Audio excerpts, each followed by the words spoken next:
ভারপ্রাপ্ত সভাপতি ছিলেন 16 সাল থেকে 19 সাল পর্যন্ত। সরি 18 সাল থেকে 22 সাল থেকে 25 সাল পর্যন্ত। আমার হাজবেন্ড গত 17 বছরে 32টা মামলার আসামি হয়েছে। গত 17 বছরে আমি বলতে পারবো না ও কত রাত বাসায় ছিল, ম্যাক্সিমাম টাইমই বাহিরে ছিল। কারণ পলাতক অবস্থায় থাকতে হতো, পুলিশ আসতো, র্যাব আসতো, ডিবি আসতো, আমার বাসায় কন্টিনিউ আসতো। আমার বাচ্চারা পর্যন্ত এই জন্য প্রচুর নির্যাতিত হয়েছে। আমি ভাষায় প্রকাশ করতে পারবো না আমার হাজবেন্ড কি পরিমাণ নির্যাতিত হয়েছে। আওয়ামী লীগ সরকারের, ফ্যাসিস্ট সরকারের হাতেও আমার হাজবেন্ড অনেকবার নির্যাতিত হয়েছে, অনেকবার হসপিটালাইজ হয়েছে।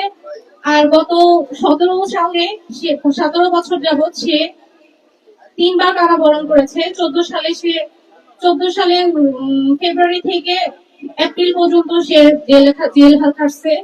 তখন হাজী ইয়াসিন ভাই আমাদের পরিবারের পাশে ছিল এবং প্রত্যেকটা মামলা থেকে শুরু করে ওর পিসিতে টাকা দেওয়া, ওর মেডিকেল দেখা, সবকিছুতে হাজী ইয়াসিন ভাই সাপোর্ট করেছে। যখন ওকে কোর্টে আনতো তখন আমি জিজ্ঞেস করতাম যে ভাই ওকে তো কোর্টে আনতেছে, কি করব? বলতো যে বোন টেনশন করো না, আমার উকিল আছে, তুমি টেনশন করো না।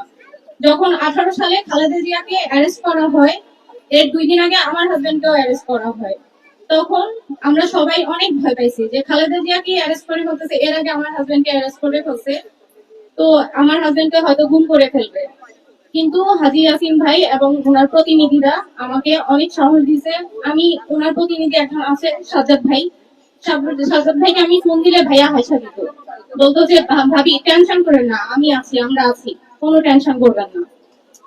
ভাইয়া আমি ফোন দিতাম, ভাইয়া ওরে তো রিমান্ড ঘোষণা করছে, ভাইয়া বলতো যে ভাবি টেনশন করেন না, আমরা আছি।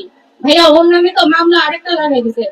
ভাইয়ারা বলতো, বা ওনার প্রতিনিধি আরেকজন আছে কায়সার ভাই বলতো যে টেনশন করেন না ভাবি, আমরা আছি, কোনো সমস্যা হবে না, আমাদের উকিল থাকবে। আমি উকিলকে ফোন দেওয়ার আগে ওনারা সবাই উকিলকে ফোন দিয়ে কোর্টে হাজির রাখতো।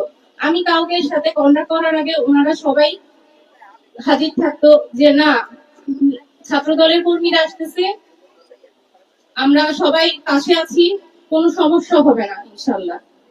এভাবে প্রতিটা সেক্টরে আমি জানি কেউ বুকে হাত দিয়ে বলতে পারবে না যে হাজী ইয়াসিন ভাই কোন নেতা কর্মী এবং কোন নেতা কর্মী পরিবারের প্রতি উনি অন্যায় করেছে বা ওনারা জেলে গেছে আমাদের খোঁজ খবর নেই, কোন ছাত্র দলের নেতা কর্মী বলতে পারবে না।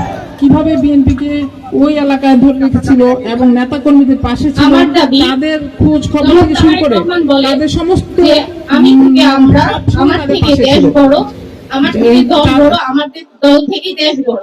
তাহলে আমাদের দাবি হচ্ছে গত 17 বছর যে বট বৃক্ষের ছায়া হয়ে আমাদেরকে হাজী ইয়াসিন ছায়া দিয়ে রাখছে পুরা কুমিল্লা 6 আসনের প্রত্যেকটা নেতা কর্মীকে, তাহলে আজকে কেন সেই বট বৃক্ষকে উপড়ে ফেলা হচ্ছে? আমরা তো চাই এই বট বৃক্ষকে উপড়ে না ফেলে বট বৃক্ষকে আমাদের ছায়া তলে রাখুক, আমরা সবাই আশ্রয় নেই এই বট বৃক্ষের ছায়া তলে।